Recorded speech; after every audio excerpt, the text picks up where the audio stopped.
start with the first embargo, which is until 1:30. We'll start with Dan. Afternoon, Rúben. Happy new season. Easy question to start with. Team news ahead of the weekend. We didn't see Mazraoui or Lissandra the other day at training. How are they? And do you have any other concerns?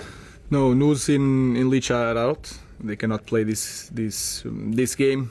Josh recover, Andre recover. They are option for this game. We'll see. And first time we've got to speak to you since you've got Benjamin Šeško joining the club. What do you feel about his signing, his potential, and this new front three you now have with Mbeumo and Cunha as well? How exciting is that now? First of all, we have more than three, so they are fighting for the places. I'm really happy. I think he has a great potential in everything he does. He can play different type of footballs. He's going to feel that Premier League is really aggressive. He's going to learn, but he has a great potential, and I can see Ben be a striker for Manchester United for a longer few years. That's why we pay so much money to have a striker that will have his history in our club. Rúben, in terms of Benjamin, do you feel like he is able to start this game? Has he had enough time with you to understand what he needs to do and to work on his fitness to go from the start against Arsenal? Of course, we didn't have a lot of time, but he's ready. First of all, physically he's ready. That is a big component in our league. Then he's really smart. Every detail that he asks. Is a guy that is always thinking. He spent all afternoon here working on his fitness, so he's ready to play. We'll see if he's going to start. Rúben, you said in the United States there were times last season when you set off for games and you feared what was going to happen.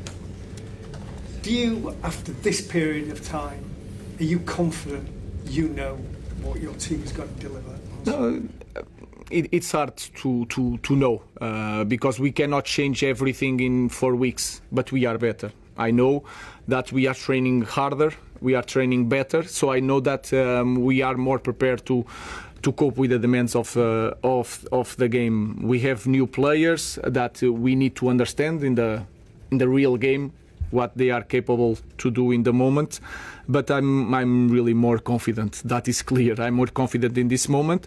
But again, we cannot change everything in 4 weeks. But we step by step we are going to be a better team. But of course, I'm more confident. Mickey, hi Bruno. Have you set the team targets this season?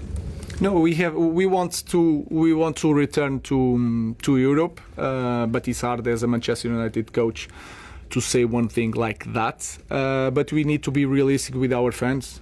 Even that we are going to have to fight a lot because there's a lot of good teams with more time than us together, but we are going to fight for it. And we want to improve.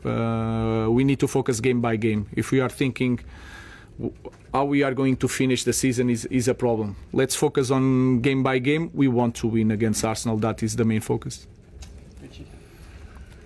Hi Rúben. You obviously know Victor Gyökeres very well from Sporting. Can you sort of tell us a bit more? You know, you said when you signed him, he hadn't even played in the Premier League. He goes on to score 97 goals in 102 games for Sporting. Did you see something there that other people hadn't seen? Did he develop quicker and better than you could have expected? That is a question for Mikel, but Victor is a different league. The physicality is different. In Sporting, they have a very good group of scouting because they live from the players that they can buy and then sell to survive.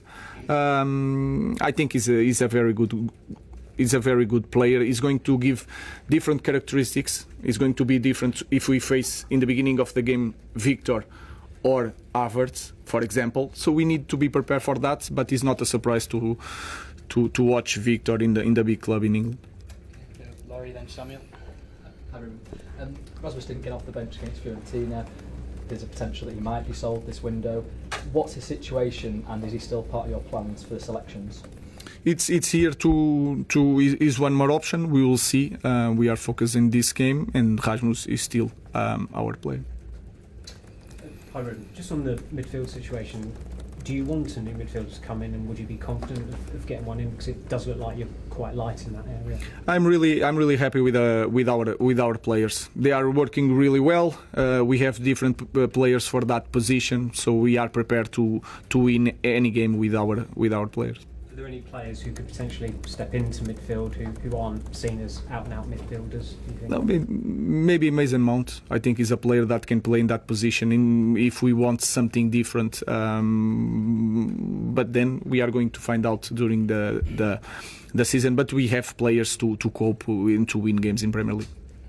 You said a couple of times last season that obviously Mikel's had a lot of time to mould his team and they're seeing the results now. That you've also said that perhaps you're not going to get the same amount of time because this is Manchester United. As you're starting the new season, how do you assess kind of your position? You've said that lots of players have got a clean slate. Do you feel that it's a clean slate for you as well? That all of last season can just be forgotten and you should be allowed to kind of have the time this season to kind of mould the team in the way you want? I learned a lot last season. One of the things that I learned is that I don't need to focus a lot in the future. That doesn't matter. I don't care. I just want to win against Arsenal, to focus on Arsenal. And I need to live day by day, like my players, and focus in each game. So I learned that everything that gets a little bit noise to our team, I have to take out of the picture. So I just prepare to coach my team against Arsenal. Is that a hard thing to do though at Man United? No, of course, as a manager, you have to, with the board, you have to have a plan, a long plan. But nowadays, with the 3 interviews every week, we just need to focus on Arsenal. We want to win this game against a very good team, against a very good coach. Let's focus on that. Okay, we'll go Richard and then finish with Paul. Hi, Rúben. I just wanted to ask about Bruno Fernandes. How do the new arrivals benefit him? Or does it change? And you said over the tour that you wanted him to be closer to the area, but obviously the new arrivals make it sound like he's probably going to play in the midfield too. But do you still want him to be advancing, like playing, or can he even play both roles? Or? Even last season when he plays as a midfielder, it was like maybe the player that had more shots near the box. So I think it's a good thing also for Bruno to stay a little bit during trainings in one position.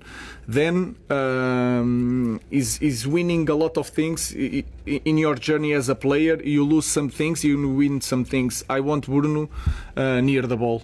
So that is really important for our team. But last year I felt like sometimes we need Bruno near the goal. We have now players with different characteristics that can cope with that. So we'll try to arrange game by game the best players in the best positions. Rúben, could you just clarify something you said about Sesko earlier? You said that he'd been working or been doing sessions to get fit. Is that like an extra thing? No. He does the same as the other players. What I'm saying is that he's one guy that stays here, have lunch, and then goes to the medical department, do the stretching. So the guy is always thinking about football. He's really obsessed about that, and that is a good thing because you don't have to think about that aspect with that young guy.